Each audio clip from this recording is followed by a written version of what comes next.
Hello everyone. The course name is Banking Regulation and Operations. The unit is Principles of Bank Lending, and the topic that I'll be covering in this slides is the different kinds of loans, in which I'll be covering the first two categories, that is auto loans and the home loans initially. So what do you mean by a loan? A loan is a form of debt incurred by an individual or other entity. So the lender, which is usually a corporation, financial institution, or a government, advances a sum of money to the borrower. In return, the borrower agrees to a certain set of terms, including any financing charges, interest, repayment date, and other conditions. So in some cases, the lender may even require a collateral to secure the loan and ensure repayment. So whenever a bank gives any kind of advance to a customer, uh, using certain condition that it will be repaid back within a period of time along with the interest or something like that, it can be categorized as a loan. So normally banks charges something called interest or repayment date, and those kind of things will be mentioned for a loan. And in some cases, the bank can also ask for a collateral to make it more secured loan, especially in case of a secured loan. Coming to the various types of loans, we have something called home loan, we have something called auto loan, business loan, personal loan, and educational loan. In this presentation, I will be catering with the first two types of loans, that is home loan and auto loans. So what is a housing loan or a home loan? What is a home loan? Home loan is the sum of money borrowed from a bank or a financial institution to purchase or to construct a new house. So when a person is about to buy a home or to construct a new home, in that case, he or she can approach a bank for a home loan. So it is again a secured loan, like I said, where the property is mortgaged to the lender as a security till the repayment of the loan is made. So the bank or the financial institution holds the title or the deed of the property, that is a house in this case, or the property in which the house is going to be built, till the loan has been repaid back with the interest due for it. So what are the different types of home loans which are available in our country? The first one is called home purchase loan. So as the name itself indicates, it is the most common type of home loan meant for the purchase or construction of a new house or apartment. The second one is called home improvement loan, which is again taken for renovating an existing home. The third one is called home extension loan, which is given for consumers or customers who want to extend or expand their house, such as add a new room or a new wing. Then we have something called loan against property, which is also classified as a type of home loan, which is given for individuals seeking loan against an already existing property. Another type of home loan is land purchase loan. In this case, the customer is or seeking for buying land as an investment or to build a house in that particular land in future. Then he can avail a land purchase loan, which is also categorized one of the home loan categories. The last one is balance transfer loan.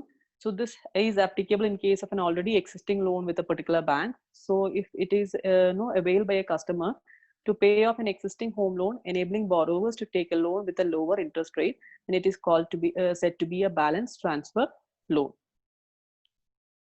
Now, what is a loan against property and what are the interest rates applicable for it? So a loan against property, as the name itself suggests, is a loan taken by the borrower from a lender by mortgaging an existing property that can either be residential or commercial in nature. So it is a secured loan where the borrower gives a guarantee by using his property as a security. Here, the loan amount sanctioned by the lender is based on certain percentage of the property's market value, which is usually around 40 to 60%. So there is something called LTV, or loan to value, for every loan. So the amount of loan which is given again in case of a loan against property comes to around 40 to 60% of the market value of that particular property. The interest rates for loan against property ranges somewhere between 12% to 16% depending upon the bank. Now, what is the maximum amount that can be borrowed in a home loan. It is a case of home loan. So before this, it was about loan against property. So normally, if it is a housing loan or a home loan, what is the maximum amount of loan that can be given for that particular customer? So lenders generally offer loan amount up to 80 to 85 percentage. So please note this, it is 80 to 85 percentage of the market value of the property. Suppose if you are buying a flat of 1 crore rupee, okay, so the bank will be looking after the market value of the particular flat. And if it is again 1 crore rupee is considered to be the market value, you can get a loan up to 80 to 85 lakhs for that particular property. The amount that is financed typically depends on the status of the borrower, that is whether he's a resident or a non-resident, the type of home loan, which is renovation, property purchase, or a property extension, and also on the lender. So what is the typical repayment duration? So the repayment tenure takes into consideration the repayment ability of the borrower based on their income and the existing EMIs. So the normal duration for which normally a home loan can be taken ranges from somewhere 5 to 30 years. Now, what are the types of interest rates which is available for home loans in India? So lenders either normally fix a fixed or a floating interest rate in case of a home loan. So in fixed interest rate, the rates are fixed for the entire tenure of the loan. So EMI is paid as a fixed amount for the entire duration of the loan. In case of a floating interest rate, it means that your interest rate varies during the loan tenure depending on changing market conditions. So an example of a floating interest rate will be when the rate is charges London interbank offer rate plus something addition to that. So LIBOR plus something will be a floating interest rate. So as the market condition changes and the interest rate changes, your interest rate will floating interest rate will also keep on changing. So some banks also gives interest rate which can be partly fixed or partly floating, that is which is suitable on the needs of the borrower. What other costs will I incur while applying for the home loan? So in addition to interest rate, what are the additional costs that a person or a customer might need to incur for getting a home loan? So in addition to interest rate, the bank can also charge something called basic registration charges. If it's a balance transfer loan, they can also charge something called transfer charges, and also the stamp duty costs and those kind of things. So some charges normally that the bank charges in addition to the interest rate include processing charging or booking fee, so which is paid to the lender when you apply for the loan. It could either be fixed or a percentage of the loan amount.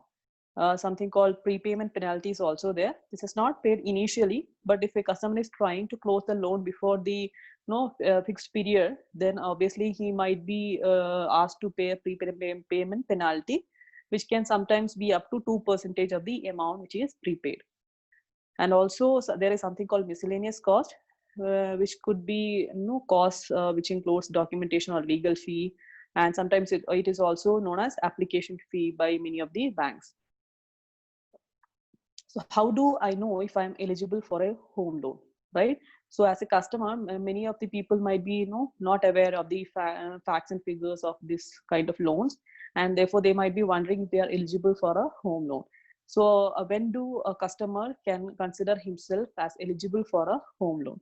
So the loan eligibility criteria that varies from one lender to another. However, a few key requirements are salaried or self-employed individual. This means that the person should always have a regular source of income. That is the only meaning for this, right? Coming to the next one, which is on the age. The minimum age should be 21 years. That is the age of attaining maturity under the law of the country. Normally it is 18 years, but if it's a minor with a guardian, so he is considered major only at the age of 21 years. That is the requirement here. Now coming to the third one, which is a steady source of income with good employment history. And last one, the customer's CIBIL score before approving their loan application, right? So this is also being considered by the bankers while they are giving out any kind of loan. Forget about home loan, any kind of loan requires a CIBIL check. So the higher the score, the higher are the chances of the loan application getting approved. What are the documents required to apply for a home loan? So this depends on the category of the customer. So normally we have two categories of customer whenever we are considering for any loan application. So one is self-employed person, okay, and the second one is salaried individuals. So the documentation differs from a self-employed to a salaried individual. So the documents required for a self-employed person might be an ID proof, in which Aadhaar card, passport, driving license, voter's ID, or PAN card are all considered. Address proof, again Aadhaar can be considered, passport, driving license, voter's ID, or any utility bills can be considered. Income proof, audited financials for the last 2 years, and last 6 months bank statement, plus the office address proof if you are having a business set up in a particular office. Now, the documents required for a salaried individual includes ID proof, which can be an Aadhaar, passport, driving license, voter's ID, or PAN card. Address proof, which can again be an Aadhaar card, passport, driving license, voter's ID, or utility bill. PAN card is not considered as address proof, obviously because address is not mentioned in that. The latest 3 months of bank statements and the salary slip for the last 3 months. So what are the tax benefits available for a person who is having a home loan? So both the loan principal amount and the interest paid towards the repayment of the loan provide tax benefits under Section 80C and Section 24 of the Income Tax Act of the country. But please note that this applies only if you are a customer who is still continuing under the past tax regime and not have moved to the present tax one. Coming to the next type of loan, which is an auto loan. So what is an auto loan? What are the different types? An auto loan is taken by borrowers to purchase a new or used private or commercial vehicle. So auto loans are secured loans where the vehicle itself is used as a collateral. So it is offered by lenders for new cars, used cars, two-wheelers, which is normally called as a two-wheeler loan, commercial vehicles, which is known as a commercial vehicle loan. So these are the various category of auto loans that we have here. What does the borrowing or the repayment look like for an auto loan?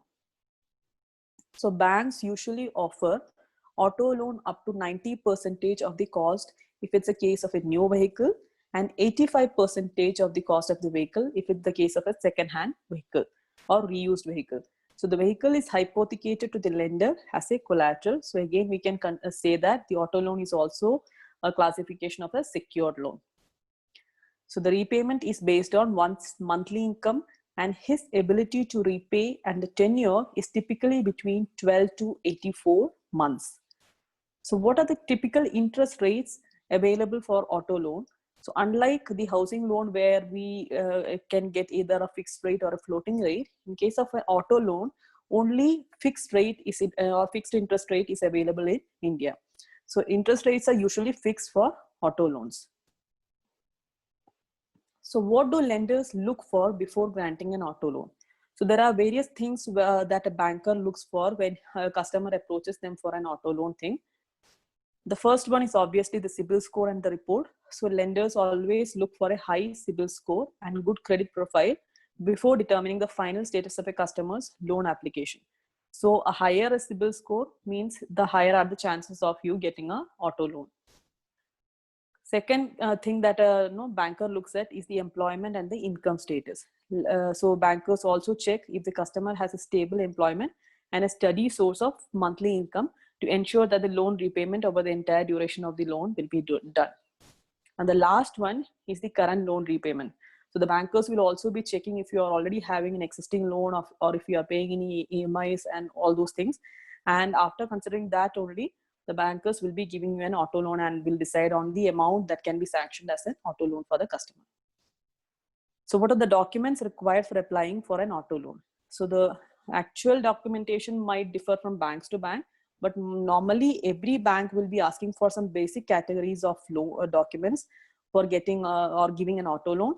So this includes an ID proof, address proof, salary, and the bank statement. In addition to that, the banks can also ask for several other documentation depending on the customer, depending on the bank's process and procedures. So this is about home loan and auto loan. I'll be discussing about the various other categories of loan in my upcoming video. Thank you for watching.